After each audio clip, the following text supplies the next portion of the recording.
शुरू करो, डालो बुनियाद, घर महल नजर आएगा। वंडर लाइए, वंडर अपनाइए, फर्क नजर आएगा। वंडर सीमेंट, फर्क नजर आएगा। नमस्कार, मैं हूं रविंद्र जैन और आप देखना शुरू कर चुके हैं सबकी खबर। देश और दुनिया के बड़े कथावाचक मध्य प्रदेश के संत बागेश्वर महाराज यानी धीरेन्द्र शास्त्री का कहना है कि देश इस समय गर्त में जा रहा है। उनका कहना है कि देश कभी भी गुलाम हो सकता है। देश गृह युद्ध की ओर बढ़ रहा है। आगे बढ़ने से पहले मैं संक्षेप में उनके वो कुछ वीडियो सुनवाता हूं जिसमें वे लगातार चिंता व्यक्त कर रहे हैं कि देश में हिंदू मुस्लिमों को लड़वाया जा रहा है, संतों को संत से लड़वाया जा रहा है और देश गर्त में जा रहा है। देश बेहद कठिन दौर में गुजर रहा है। आज हम पहले आपको ये वीडियो सुनवाते हैं, फिर हम इस मुद्दे पर बहुत महत्वपूर्ण आज चर्चा करेंगे। भारत के लोगों, हमारी बात सुन लो। भारत गृह युद्ध की तरफ जा रहा, नेता नेता से लड़ रहा, पार्टियां पार्टियों से लड़ रही हैं, साधु साधु से लड़ रहे हैं, भैया जाति जातियों से लड़ रही है, भाषा दूसरी भाषा से लड़ रही है, प्रदेश दूसरे प्रदेश से लड़ रहे हैं और देश पाकिस्तान और अमेरिका से लड़ रहा है। लेकिन जिस दिन से भारत की टीवी और सोशल मीडिया के इतिहास में सिद्ध संतों पर विवाद होने लगा, तब से हमें यह लगने लगा अब भारत देश गर्त में जा रहा है। इसलिए भारत के सुविचारकों से, भारत के प्रबुद्ध लोगों से, भारत बचाने वाले लोगों से, देश को बचाने वाले लोगों से और भारत की राष्ट्रीयता पर प्रश्न चिन्ह न उठाने वाले लोगों से हम प्रार्थना करना चाहेंगे, इस देश को बचा लीजिए वरना ये देश फिर से गुलाम हो जाएगा। भारत में कंट्रोवर्सी, आजकल बेरोजगारी पर चर्चा नहीं होती, देश को बढ़ाने पर चर्चा नहीं होती, युवाओं के बुद्धि शुद्धि पर चर्चा नहीं होती, संस्कार सुधार पर चर्चा नहीं होती, लेकिन तुम्हारी सोशल मीडिया पर दो बाबाओं को लड़ाने पर चर्चा होती है। तो आपने सुना, मैंने ये छोटा सा वीडियो सुनवाया है।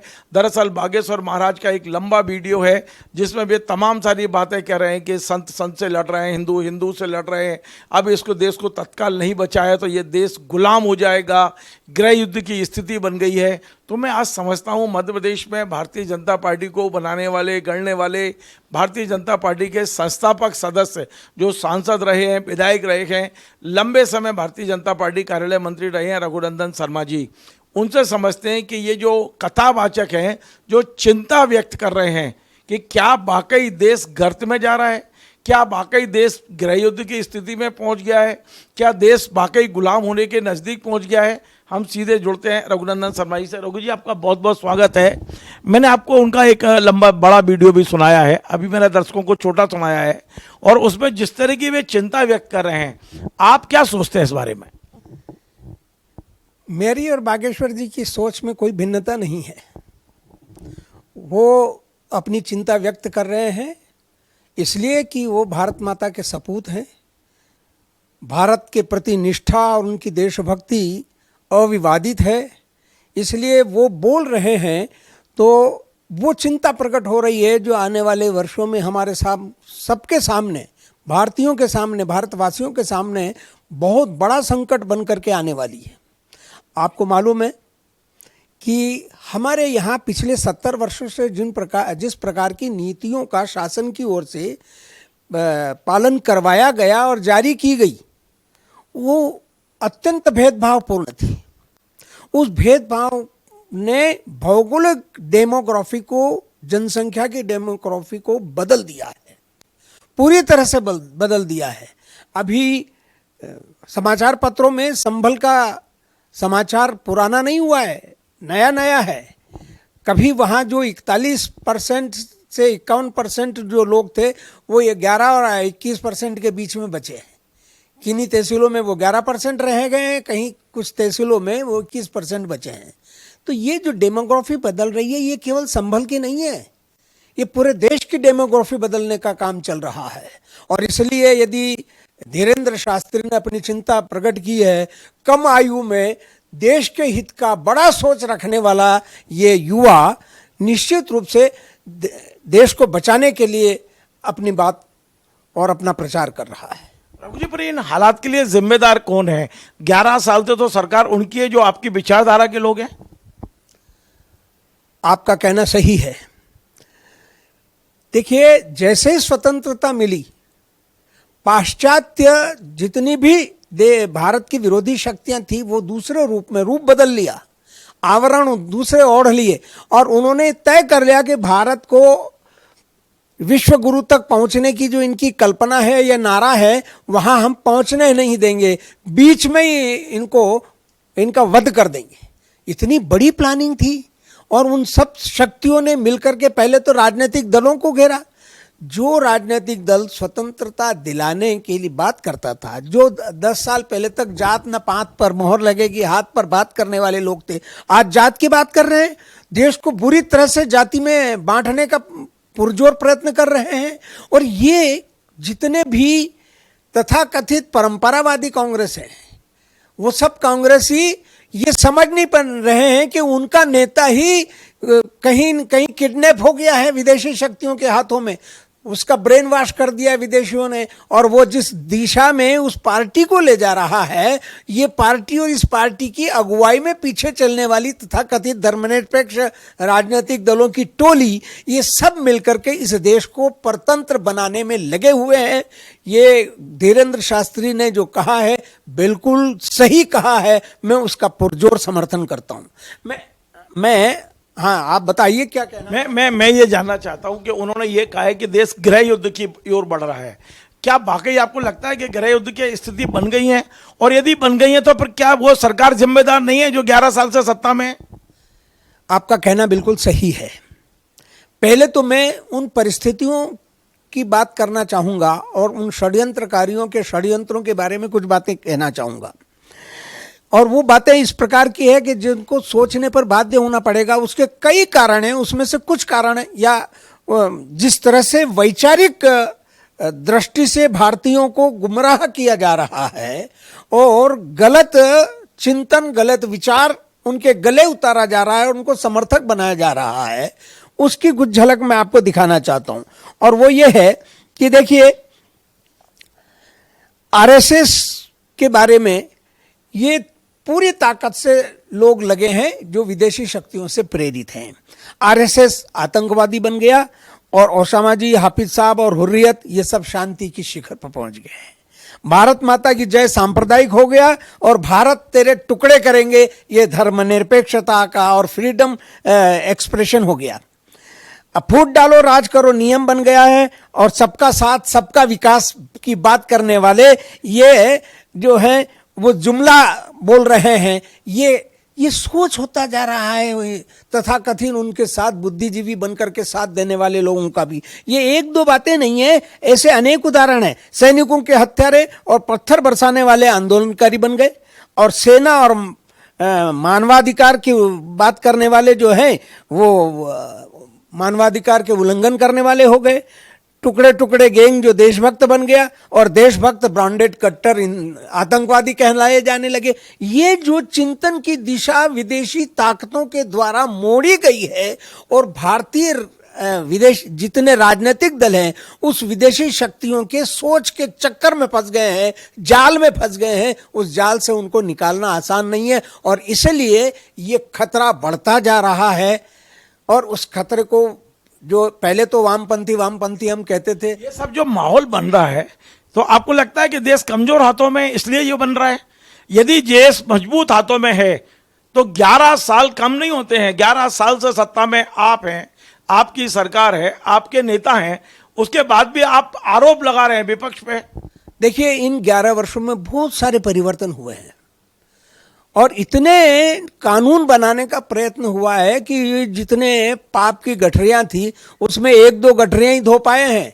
बाकी सब पाप की गठरियों के कपड़े हमारे पुलिंदे बन करके सामने पड़े। इन सबको धोने में समय लगेगा। अंग्रेजों के समय जो कुछ देश का बंटाढार हुआ, भारतीय संस्कृति का बंटाढार हुआ, उस भारतीय संस्कृति का विनाश करने में जो 200 साल वो और पिछले 60 साल जो लगे, ये सब 260 वर्षों के पाप को धोने में समय लगेगा। धीरे धीरे ही ठीक किया जा सकता है। और मैं तो एक बात और कहता हूं कि प्रजातंत्र के माध्यम से हम जिस दिशा में बढ़ना चाहते हैं, अभी जनता का जो पुरजोर समर्थन, व्यापक समर्थन मिलना चाहिए, उसके लिए भी तो हम जनमत बनाने का काम कर रहे हैं और जनमत बनाने में समय लगता है। आपको मालूम है कि पिछली बार तो मोदी जी को पर्याप्त बहुमत था, लेकिन इस बार तो उनको बैसाखियां पकड़ा दी गई है, उन बैसाखियों के सहारे चलना। उनकी दिशा सही होती तो ये कम क्यों आती सीटें? न, ऐसा नहीं है। मैं वही कह रहा हूं कि विदेशी शक्तियां जिस भ्रम जाल को और प्रचार के जाल को बुन रही है, लोग उस प्रचार और भ्रम के जाल में फंसते जा रहे हैं। राजनीतिक दल एकत्रित होकर के उस सबको बढ़ा रहे हैं, उस मानसिकता को कि भारत फिर से। रघु जी, आप माफ करना, दूसरों को गालियां देने के बजाय 11 साल से सत्ता आपके हाथ, ईडी आपके हाथ, सीबीआई आपके हाथ, तमाम सारे नेताओं पे आपने शिकंजा कसा, भ्रष्ट लोगों को बचाने का काम किया, और आज भी आप दूसरे लोगों को गाली दे रहे हैं, जबकि आपको सक्षम इतना होना चाहिए कि 11 साल में पकड़ बन जाना चाहिए थी अभी तक। आपका कहना सही है। लोकतांत्रिक मर्यादाओं का पालन करने में अभी भी कुछ बाधाएं हैं, और लोकतंत्र में जब तक जनता का पुरजोर समर्थन जनप्रतिनिधि के रूप में प्राप्त नहीं होता, तब तक जितनी ताकत से काम करना चाहिए था उतनी ताकत से काम नहीं कर पा रहे हैं। और यह भी बात सच है कि कुछ काम किए जा सकते थे पर वो नहीं कर पाए हम, और इसलिए जो काम नहीं कर पाए उसके कारण रुकावट आई है। अब फिर से प्रयत्न चल रहा है कि आगामी समय में फिर से जनमत हमको उतनी ताकत दे। अभी ताकत में कमी आई है, और उसका कारण मैं भी मानता हूँ। मैं आपके से विपरीत जाकर के कोई बात कर रहा हूँ, ऐसा नहीं है। जो ठीक बात है उसका आपका भी समर्थन करूँगा, जैसे धीरेन्द्र जी की बात का समर्थन कर रहा हूँ, वैसे ही मैं आपका जो प्रश्न है वो वाजिब है कि हमको 10 वर्षों में जो करना चाहिए था उसमें हम पिछड़ गए, हम नहीं कर पाए, और ताकत से और अच्छे काम कर सकते थे परंतु नहीं कर पाए। रघु जी, 4 चीजें धीरेन्द्र शास्त्री ने कहा है, मैं इस पे आपकी राय चाहता हूं। उनने कहा है कि देश गुलाम होने के कगार पर है, उनने कहा है कि देश गृह युद्ध की ओर बढ़ गया है, उनने कहा है कि हिंदुस्तान में साधु आपस में लड़ रहे हैं, संत आपस में लड़ने लगे हैं, और चौथी बात उन्होंने जो कही है वो ये कहा है कि बेरोजगारी पर चर्चा नहीं हो रही है, हिंदू मुसलमानों पर चर्चा हो रही है। इन चारों पे मैं आपका दृष्टिकोण चाहूंगा। आपका क्या विचार है कि क्या वाकई देश गुलामी की तरफ बढ़ गया है? क्या हम गुलाम होने वाले हैं फिर से? क्या हम गृह युद्ध के लिए के मुहाने पे पहुंच गए हैं? देखिए, ये तो शाश्वत सत्य है कि इस देश में प्रजातंत्र, जिसे हम लोकतंत्र और जनतंत्र कहते हैं, वह तभी तक रहेगा जब तक इस देश का जो पहला हिंदुत्व प्रबल था, बहुमत में था।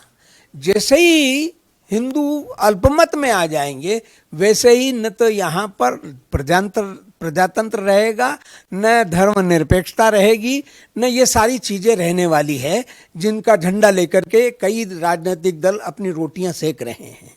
ये तब तक है जब तक हिंदू बाहुल्य देश है, लेकिन हिंदू बाहुल्य देश नहीं रहेगा, ये मैं नहीं, धीरेन्द्र शास्त्री नहीं, अनेक लोग इस प्रकार की कल्पना कर सकते हैं, गणित कर चुके हैं, और गणित के आधार पर वो कह रहे हैं कि 2047 तक यहाँ हिंदू अल्पमत में हो जाएगा।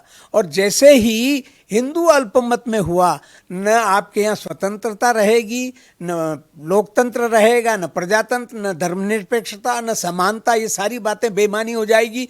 जितने आप देखिए, जिसने मुस्लिम राष्ट्र हैं या ईसाई कंट्रीज हैं, वहाँ ये सब चीज़ें नहीं होती। सर, आपको एक आखिरी सवाल मेरा है इस इंटरव्यू का, कि क्या हिंदू हताश नहीं है पूरे देश में? आपको भर भर के वोट दिए, आपको सत्ता पे बिठाया, आपको शीर्ष पे बिठाया, तीसरी बात भारत सरकार की सत्ता आपके हाथ में सौंपी, और आप आज भी यही बात रोते रहेंगे कि ऐसा होगा वैसा होगा। भाई, आपको इतना मौका देने के बाद भी आपने क्या किया? देखिए, भारतीय जनता पार्टी को पहला ही ये काम करना था, जनसंख्या नियंत्रण का काम। सबको समानता की दृष्टि से ये कानून सबके ऊपर समान रूप से लागू हो जाना चाहिए था। वो नहीं हुआ, ये बहुत बड़ी गलती रही, त्रुटि रही, कमजोरी रही, जो भी मानेंगे। इससे हिंदू हताश है। हिंदू भाई धीरेन्द्र शास्त्री हताश है, हताशा में बोले हैं, रघुनंदन शर्मा हताशा में बोल रहा है, और हम दो लोग नहीं, ऐसे हमारे जैसे असंख्य हिंदुत्व समर्थक लोग हताशा में ही बोल रहे हैं। जो कानून, जो नियम, जो संविधान का उपयोग जिस प्रकार से राष्ट्र हित में होना चाहिए था, भविष्य को देख करके भविष्य हमारा सुरक्षित रहे, उसको लक्षित करके जो कानून बनना चाहिए थे, नहीं बना पाए। तो फिर बीजेपी संघ ये सब कर क्या रहे हैं? ये जो हमेशा हिंदुस्तान की बात करने वाले सिर्फ सत्ता की मलाई चाट रहे हैं? नहीं, ये भी सोचने का वातावरण बनाया तो संघ के कारण ही है, अन्यथा ये सोच भी पैदा नहीं होती। 47 के बजाय हम 37 में ही हो चुके होते। इसलिए यदि ये अवधि बढ़ी है तो संघ की सोच और संघ ने जो सुरक्षित किया है उसके कारण हम 47 तक पहुंच गए हैं, अन्यथा 37 में ही बंटाढार हो जाता। बहुत बहुत धन्यवाद। तो आपने सुना रघुनंदन शर्मा जी से आज मैंने बड़ी विस्तार से बात की है।